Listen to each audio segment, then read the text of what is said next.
Dr. Michael Roizen. He was the chief wellness officer for years for the Cleveland Clinic, now broke off and started Lifespan Edge. And let's just start with this is a ballpark question, but Dr. Michael Roizen, I'm 49 years old as of Friday.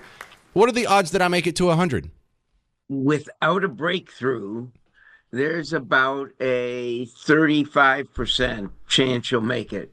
But there's an 80% chance we're about to have a breakthrough sometime in the next 7 to 10 years. And that's because in 14 areas of research into the mechanism of aging, each has turned the equivalent of animals that are human 90 into the equivalent of human 40, which means that if one of those occurs, and 5 have now entered human trials, if one of those 14 occurs, you're likely to have about at least an 80% chance of making it to 115, James. Well, I think we're going to get breakthroughs. But as a much younger person, you're going to be 49. That is, you're going to be 40 again instead of being 40 from 40 to 60, meaning young from 40 to 60 and productive, you're going to be 40 as if you're 40 from 40 to 90. That sounds amazing. Now, I have a feeling we're going to get breakthroughs we're not even that aren't even blipping on our radar right now. As soon as the medical world can fully embrace AI, and just a few more breakthroughs like you imagined, and it seems like the sky's the limit.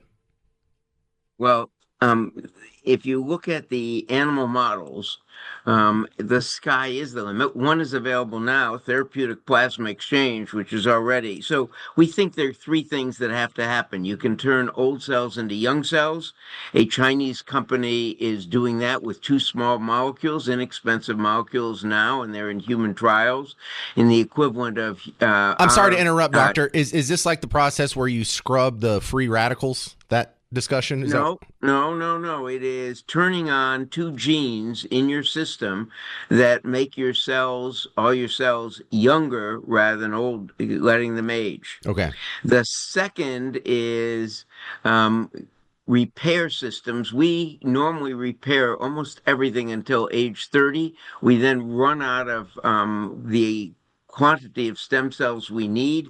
That's because there's only a certain amount of duplications of our stem cells. Well, 2 companies, one from MD Anderson, one a Hopkins offshoot, both have entered human trials with drugs that do just that, extend, that is, make you able to duplicate your own stem cells inexpensively, small molecules. And the third is to get rid of all the missignaling proteins.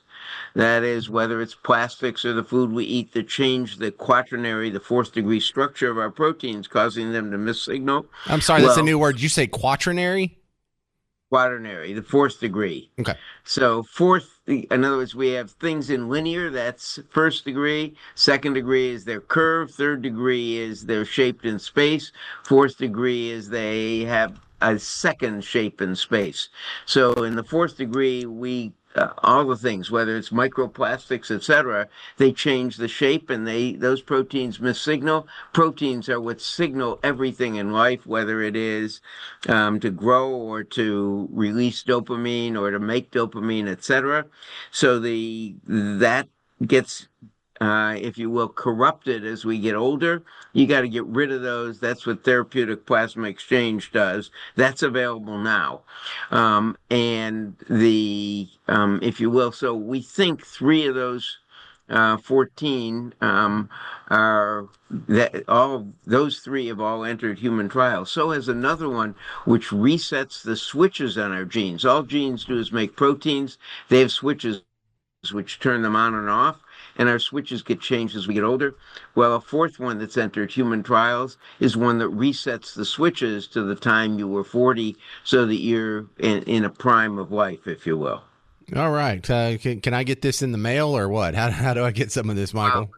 Well, the therapeutic plasma exchange, as you mentioned, we have a company in Frisco called Lifespan Edge and Legacy Boulevard, 1518 Legacy, that offers therapeutic plasma exchange as well as a coaching program.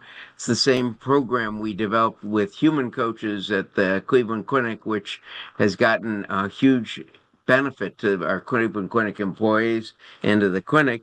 We've now converted that to an AI system, which makes it much less expensive and easy for everyone to get.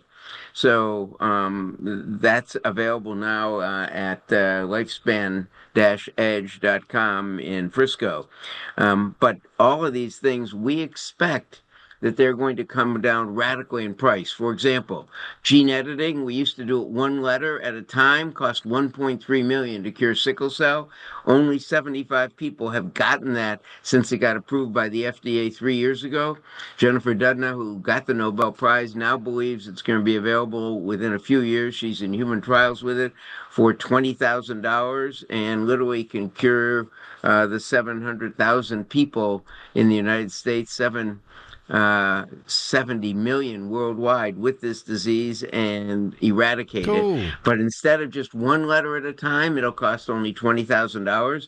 And instead of one letter at a time, they're doing prime editing. So remember, on the old, you're old enough to almost remember the first of the Apple computers where you had to shove a disk in and do things small time. Well, now, instead of that, prime editing, you'll be able to edit 30 or 40 genes with one shot inexpensively. That all sounds good. Dr. Michael Roizen, sorry I'm out of time here, but I really love the conversation. He has a good book out there called The Great Age Reboot.